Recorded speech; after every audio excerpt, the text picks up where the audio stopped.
നമുക്ക് എല്ലാ സമയത്തും കൃഷി ചെയ്യാൻ പറ്റുന്നതും അതേപോലെ തന്നെ നന്നായിട്ട് പരിചരിച്ച് കഴിഞ്ഞാൽ ഒരു 2-3 വർഷം വരെ നല്ല വിളവ് തരുന്നതുമായ പച്ചക്കറിയാണ് കേട്ടോ വഴുതന. വഴുതന പല ടൈപ്പുണ്ട്. ഇപ്പോൾ ദേ ഇത് എൻ്റെ അടുത്തുള്ളത് പച്ച വഴുതനയാണ്. നമ്മുടെ നാടൻ വഴുതനയുണ്ട്, അതേപോലെ തന്നെ ദേ ഇതേപോലെ നീളം വയ്ക്കുന്ന വഴുതന. ഇത് നല്ല നീളം വയ്ക്കുന്ന വഴുതനയാണ്.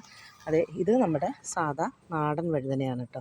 അപ്പോൾ ഇത് നമുക്ക് ആദ്യമേ തൊട്ട് നമ്മൾ പച്ചക്കറി തൈകൾ നടുമ്പോൾ തൊട്ട് ശ്രദ്ധിക്കേണ്ട ഒത്തിരി കാര്യങ്ങളുണ്ട്.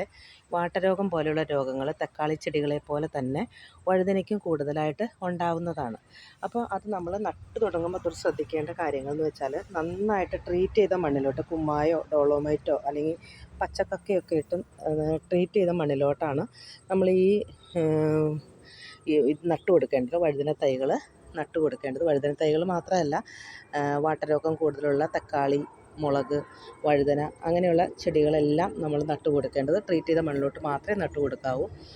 അതേപോലെ തന്നെ കുമ്മായ ആണെങ്കിൽ നമ്മൾ 15 ദിവസത്തിന് ശേഷവും, ഡോളോമൈറ്റ് ആണെങ്കിൽ 10 ദിവസത്തിന് ശേഷവും, കക്കയാണെങ്കിൽ നമുക്ക് ഒരുമിച്ച് എന്ന് വെച്ചാൽ വളവും പൊട്ടി മിക്സ് എല്ലാം റെഡിയാക്കുന്നതിനൊപ്പം തന്നെ നമുക്ക് നട്ടു കൊടുക്കാവുന്നതാണ്. പക്ഷേ ഇതിലേതെങ്കിലും നമ്മൾ ചെയ്ത് കൊടുത്തിട്ട് വേണം പച്ചക്കറി തൈകൾ ഇതേപോലെയുള്ള തൈകൾ നട്ടു കൊടുക്കാനായിട്ട്.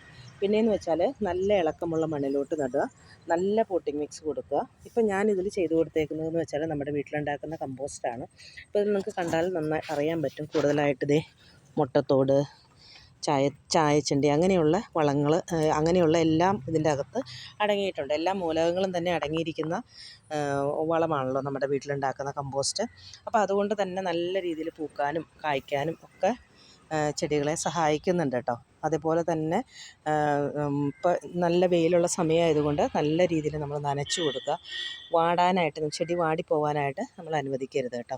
അപ്പോൾ എല്ലാ ദിവസവും തന്നെ നനച്ചു കൊടുക്കുക. നല്ല വെയിലുള്ള സ്ഥലത്ത് വയ്ക്കുക. നല്ല ഇളക്കമുള്ള മണ്ണിലോട്ട് നട്ടു കൊടുക്കുക.